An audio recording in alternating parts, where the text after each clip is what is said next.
my 5 tips using my Nexus devices here. Those of you guys who have a Nexus device or just a stock Android version, and it might work for others, I just don't have all the phones, so you want to try it out for yourself.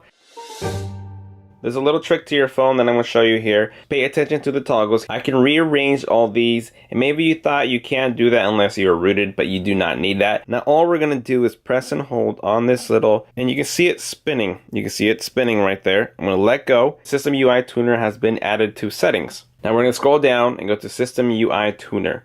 Fun for some, but not for all. And quick settings, you click onto it. Now you can rearrange your stuff here. You can add more tiles, or let's say you don't want to see the invert colors, so you're going to bring it to the trash can and throw it away. It doesn't throw it away completely because you can bring it back, as you can see, invert colors. I want the AirPlay mode to be in the middle, switch it up, and it switches over. You don't really get to add like cameras or special apps. It's not a rooted feature, it's just more like a rearrangement or changing something on here. Now I love to see a little battery percentage, but I can't tell how many battery percentage I have in that little battery. So what you do, instead of having to do another third-party application that does this, you do it straight up within the phone. You can see my battery right there, it's nothing inside of it, but I'm gonna click on this, and now there is a battery percentage of 81%. Instead of having to bring it down and then one more, go to the battery percentage, you'll see your battery percentage all the time inside there. Status bar. You can quickly uncheck and check things on if you don't want to see them in the toggle bar. It might be very useful and more minimal for you,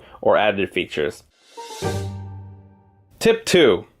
Going into your settings, you want to go into About Phone and click on your build version 7 times. It goes 1, 2, 3, 4, 5, 6, 7, and it'll bring up your developer mode. But don't worry, you're not really gonna mess up your phone. It's not like a real hack or a root thing, so you can, revert back to it. So we see developer options here. There's a few things in here that I do not know what it means, so I don't even move it, I don't even care about it.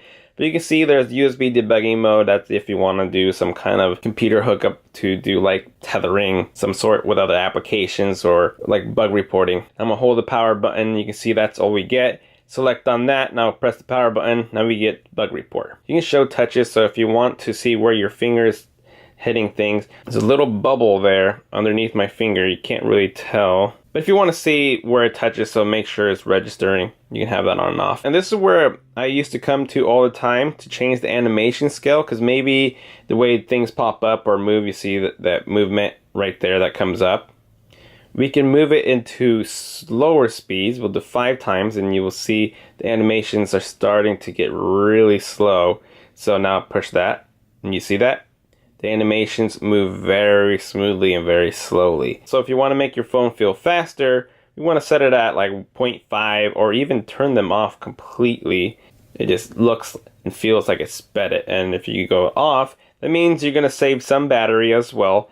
And everything's just gonna show up. It's not gonna have any animation, just gonna show up. Strict mode, show CPU usage. You click on that, you get your CPUs there showing up. Every time you leave an activity, it'll close it so it's not running in the background. You can see background process limit. If there's apps that you don't really use but you still want to keep installed, you can just touch on that. And inactive means it's not gonna try to run or keep working on the background, it's gonna stop it. So you got ways to turn them off if they're not active but you still want to keep them. And that's also a step if you wanted to root.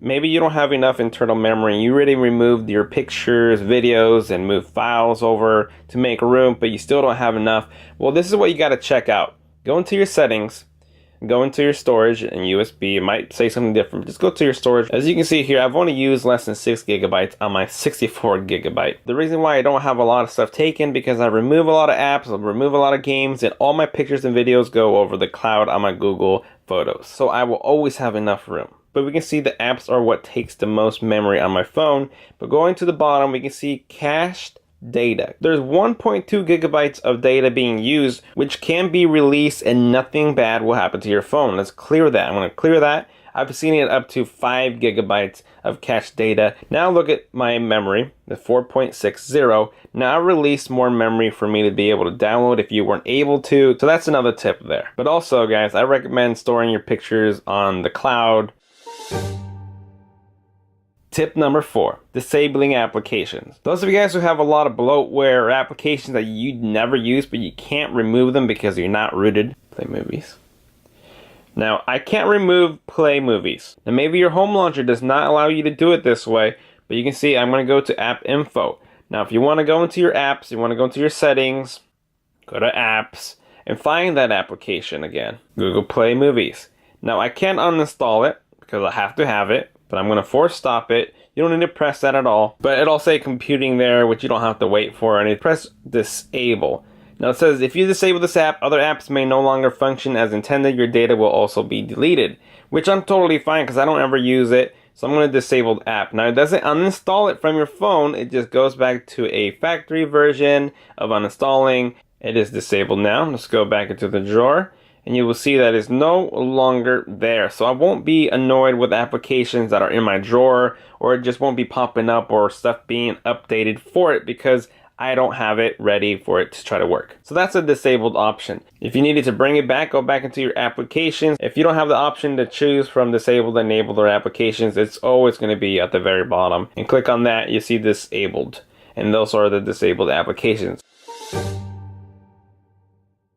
And lastly, for tip number 5, we want to go into NFC. My NFC is always checked on. It does not drain any battery, anything extra. There's no problem having it on. So what about NFC? Not only can you make mobile payments, paying in stores with your Android Pay, Samsung Pay, they use the same NFC, which is near field communication. But this is where it comes really handy. Let's say you wanted to do a application without the need of inputting any information. I'm going to open up OfferUp. Now I'm using my Nexus 7 tablet here, but it can be any other Android phone with NFC. Now I'm just going to combine these together in the back, and my NFC chip should be right there. Now you can see it got smaller, and I'm going to touch this and it's going to beam it right over to the tablet here. And there's the application right there without me having to put any information because I had this app open. Your friend might have been watching this app and he wants it. Same as Clash Royale. Put it over, cast it over, and there we have it, Clash Royale. NFC is great for a lot of reasons. You can even buy little tags to make profiles and a lot of things about NFC. NFC has been around for Android for around like 5 years or more probably. A lot of people don't understand them, and I haven't obviously educated a lot of people about it, but I've used it and I love it, and it's pretty much been a mobile standard ever since. So go educate yourself on NFC. Other people have great videos out there for you to check them out. So there you guys have it. Those are my 5 tips using my Nexus devices here. This is 2015 Nexus 6P, Nexus 7. The only devices I have right now. Even though I performed all these on my Nexus device, doesn't mean that you have to have this phone in order for those features to work. But it's definitely worth it for you to go test it out for yourself. And there you guys have it. Thank you for watching. And as always, I will see you guys next time.